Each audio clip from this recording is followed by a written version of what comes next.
Hello दोस्तों, नमस्कार। दोस्तों, आज मैं बताने जा रहा हूँ कि तुलसी के पत्ते के बिना क्यों अधूरा होता है भगवान का भोग। आप लोग देखते होंगे कि पूजा में भगवान का जब भोग लगाया जाता है तब तुलसी के पत्ते को पूजा करने के बाद भगवान के प्रसाद में भी डाला जाता है, यानी कि भगवान का भोग लगाया जाता है। दोस्तों, सुबह बिना भगवान की पूजा किए हुए नहीं शुरू होती है।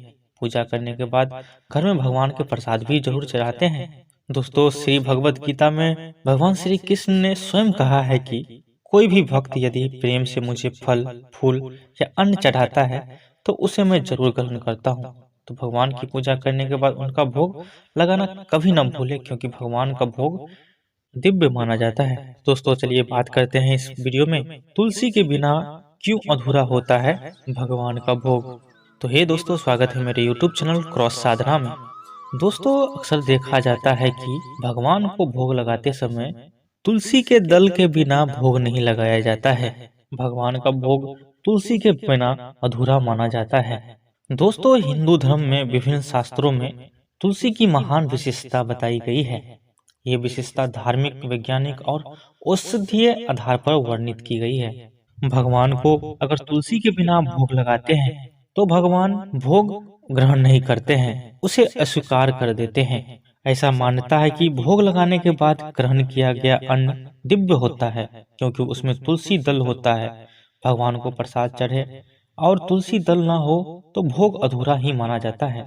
इसीलिए भगवान को भोग लगाने के साथ उसमें तुलसी डालकर प्रसाद ग्रहण करने से अमृत रूप से शरीर तक पहुंचता है। और ऐसी मान्यता है कि भगवान को प्रसाद चढ़ाने से घर में अन्न का भंडार हमेशा भरा रहता है और घर में कोई कमी नहीं आती है।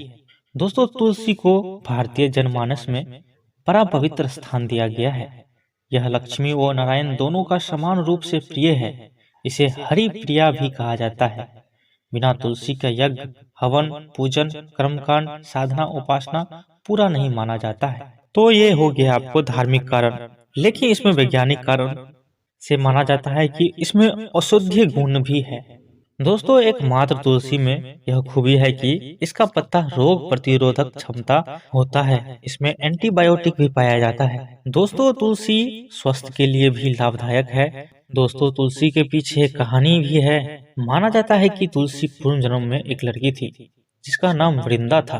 राक्षस कुल में जन्म हुआ था। बचपन से ही भगवान विष्णु की भक्त थी। वो बड़े ही प्रेम भगवान की पूजा से सेवा पूजा करती थी। जब वो बड़ी हुई तो उनका विवाह राक्षस कुल में दानव राज जलंधर से हो गया।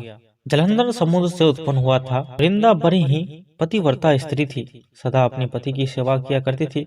एक बार देवता और दानव में युद्ध हुआ। तब जलंधर युद्ध पर जाने लगे तो वृंदा ने कहा, स्वामी आप युद्ध पर जा रहे हैं तो अब युद्ध में होगे तो पूजा में बैठकर अपनी जीत के लिए अनुष्ठान करूंगी, और जब आप वापस नहीं आ सकते तब तक मैं संकल्प नहीं छोड़ूंगी। जब जलंधर तो युद्ध में चले गए, लेकिन वृंदा व्रत का संकल्प लेकर पूजा में बैठ गई। इनके व्रत के प्रभाव से देवताओं भी जलंधर को ना जीत सके। सारे देवता जब हारने लगे तो विष्णु जी के पास गए। सबने भगवान विष्णु जी से प्रार्थना किया कि भगवान कहने लगे कि वृंदा मेरी परम भक्त है, मैं उसके साथ छल नहीं कर सकता। फिर देवता बोले, भगवान दूसरा कोई उपाय भी नहीं हो सकता, हमारी मदद कर सकते हैं। भगवान ने जलंधर का ही रूप रखा और वृंदा के महल पे पहुंच गए। जैसे ही वृंदा ने अपने पति को देखा, वो तुरंत पूजा में उठ गई और उनके चरणों छुए। जैसे ही उनका संकल्प टूट गया, युद्ध में देवताओं ने जलंधर को मार दिया, उनका सिर काटकर अलग कर दिया। उनका सिर वृंदा के महल में गिरा।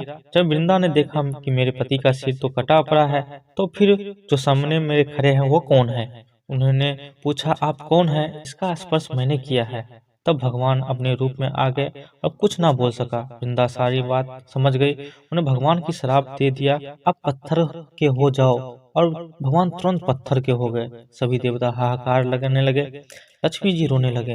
प्रार्थना करने के बाद वृंदा जी ने भगवान को वापस वैसे ही कर दिया। वे सती हो गई। उनकी राख से एक पौधा निकला। तब भगवान विष्णु जी ने कहा, आज से इनका नाम तुलसी है और मेरा एक रूप इस पत्थर के रूप में ही रहेगा, जिसे शालिग्राम के नाम से तुलसी जी के साथ ही पूजा जाएगा, और मैं बिना तुलसी जी के भोग स्वीकार नहीं करूंगा। तब से तुलसी जी की पूजा करने लगे और तुलसी जी विवाह शालिग्राम जी के साथ कार्तिक मास में किया जाता है। देव उठानमनी एकादशी के दिन इसे तुलसी विवाह के रूप में भी मनाया जाता है। दोस्तों इसीलिए भगवान तुलसी के पत्ता के बिना भोग स्वीकार नहीं करते हैं। दोस्तों माना जाता है कि तुलसी में माँ लक्ष्मी का भी वास होता है, क्योंकि तुलसी विष्णु प्रिय है। तो दोस्तों कैसा लगा वीडियो मेरे कमेंट सेक्शन में जरूर बताइएगा। और आप माँ लक्ष्मी के भक्त हैं तो मेरे यूट्यूब चैनल को सब्सक्राइब जरूर कर दीजिएगा। दोस्तों मिलते हैं अगले वीडियो में अगले रोचक ज्ञान के साथ। राधे राधे।